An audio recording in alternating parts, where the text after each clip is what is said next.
అనంత పద్మనాభ స్వామి 6వ గది తెరిస్తే మొత్తం ప్రపంచం మునిగిపోతుందా? అంతులేని సంపద కలిగిన అనంత పద్మనాభ స్వామి ఆలయంలోని 6వ గదిలో ఏముంది? ఆ గది తెరిస్తే మొత్తం భూప్రపంచం మునిగిపోవడం ఖాయమేనా? వెలకట్టలేనన్ని నిధులు నిక్షేపాలతో నిండి ఉందని ప్రచారం జరుగుతున్న ఆ 6వ గది ఇలా ఎంతకాలం మూసుకుని ఉంటుంది?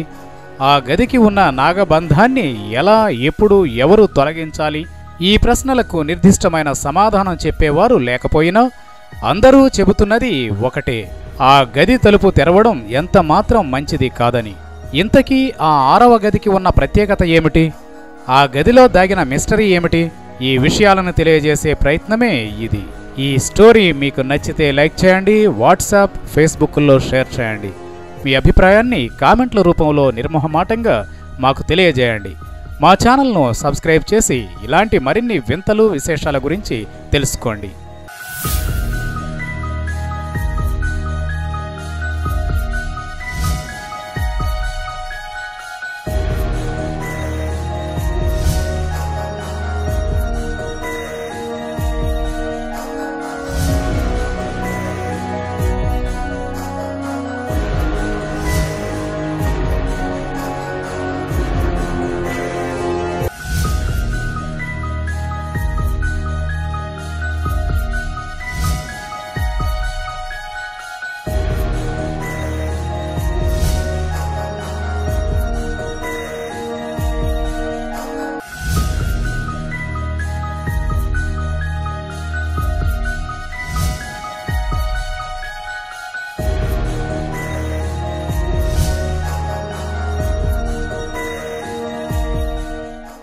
అనంత పద్మనాభస్వామి ఆలయంలోని 6వ గదికి నాగబంధం ఉన్నట్లు ప్రచారంలో ఉంది. ఈ నాగబంధం అన్న పదం మనకు మొదట రామాయణంలో వినిపిస్తుంది. హనుమంతుడు సీతాదేవిని వెతకడానికి లంకకు బయలుదేరుతున్నప్పుడు దేవతలు అతడి బలాన్ని పరీక్షించడానికి సురస అనే నాగదేవతను పంపించారట. అలా నాగదేవతతో హనుమంతుడి మార్గానికి బంధం వేయడానికి ప్రయత్నం చేయడంతో నాగబంధం అనే పేరు వెలుగులోకి వచ్చింది. అనంత పద్మనాభస్వామి ఆలయంలోని 6వ గది తలుపు మీద నాగుపాము చిత్రాలు ఉండడంతో ఆ తలుపునకు నాగబంధం వేశారని, సిద్ధపురుషులతో గరుడ మంత్రాన్ని ఉచ్చరింపజేస్తే ఆ తలుపులు వాటంతట అవే తెరుచుకుంటాయని ప్రచారంలో ఉంది.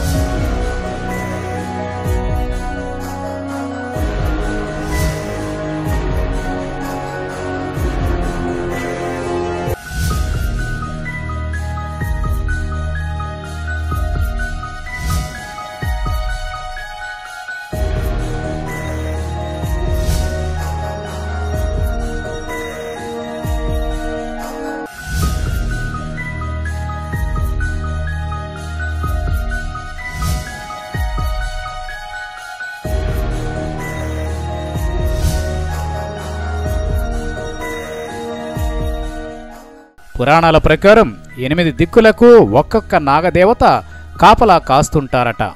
6వ గడికి ఏ నాగదేవతను ఆవాహన చేసి నాగబంధం వేశారో మొదట తెలియాల్సి ఉందట. అప్పుడు మాత్రమే ఆ ప్రత్యేక నాగదేవత ద్వారా బంధింపబడిన నాగబంధాన్ని నిర్దిష్ట గరుడ మంత్రాన్ని సిద్ధపురుషులతో పలికించి తెరవవచ్చునట. అయితే ఇంతకీ ఆ సిద్ధపురుషులు ఎక్కడ దొరుకుతారన్న ప్రశ్నకు ఎవరి వద్ద సరైన సమాధానం లేదు.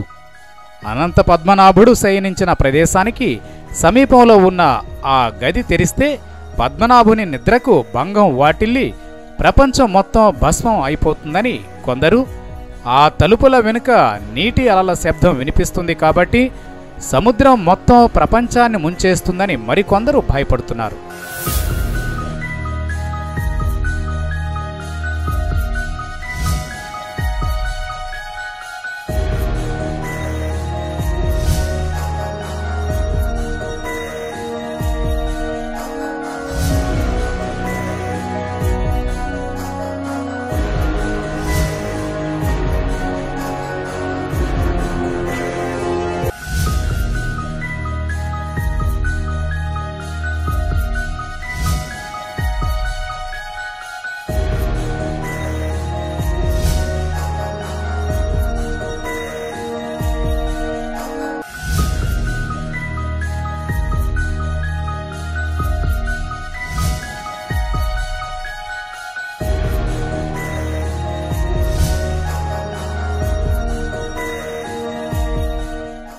అయితే ఈ గది తెరవడానికి ప్రయత్నించిన వారికి కీడు తప్పదని అందరూ మూకుమ్మడిగా చెబుతుండడం విశేషం.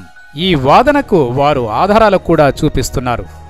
అనంత పద్మనాభస్వామి ఆలయంలో అనంత సంపద నేలమాళిగలో దాగి ఉందని కోర్టులో పిటిషన్ వేసిన సుందరరాజన్ అనే ఆ నేలమాళిక తెరిచిన కొద్ది రోజులకే అనారోగ్యంతో మరణించారు.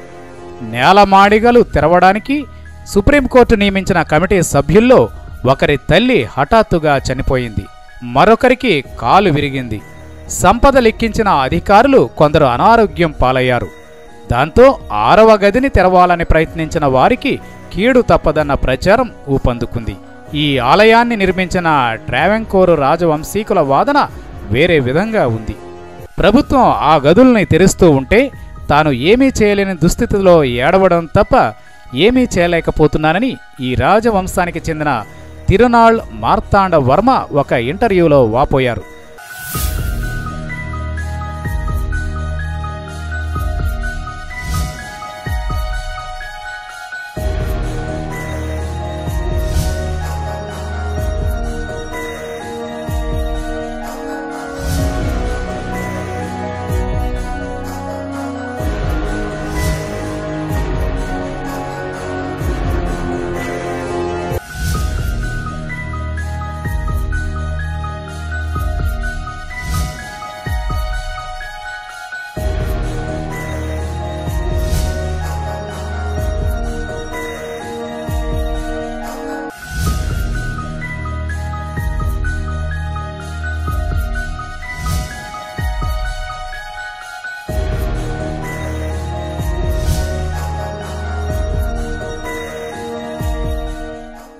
ఆరవ గది తెరిస్తే అనర్థం జరుగుతుందని ఆయన సుప్రీంకోర్టులో పిటిషన్ కూడా వేశారు.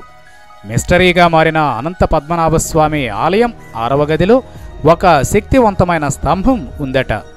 ఆ 6వ గది తెరవగానే ఆ స్తంభం విరిగి ఆలయం మొత్తం ఒక్కసారిగా కుప్పకూలిపోతుందని చెబుతున్నారు.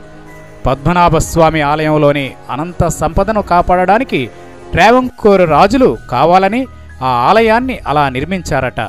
శత్రురాజులు ఎవరైనా తమ రాజ్యాన్ని ఓడించి ఆ గది తలుపులు తెరవడానికి ప్రయత్నిస్తే ఆ గుడి కుప్పకూలి వారంతా మరణిస్తారని, అలా స్వామివారి సంపదను శత్రువులకు చిక్కకుండా ఉండడానికే ట్రావెంకోర్ రాజులు ఈ విధమైన నిర్మాణం చేపట్టారట.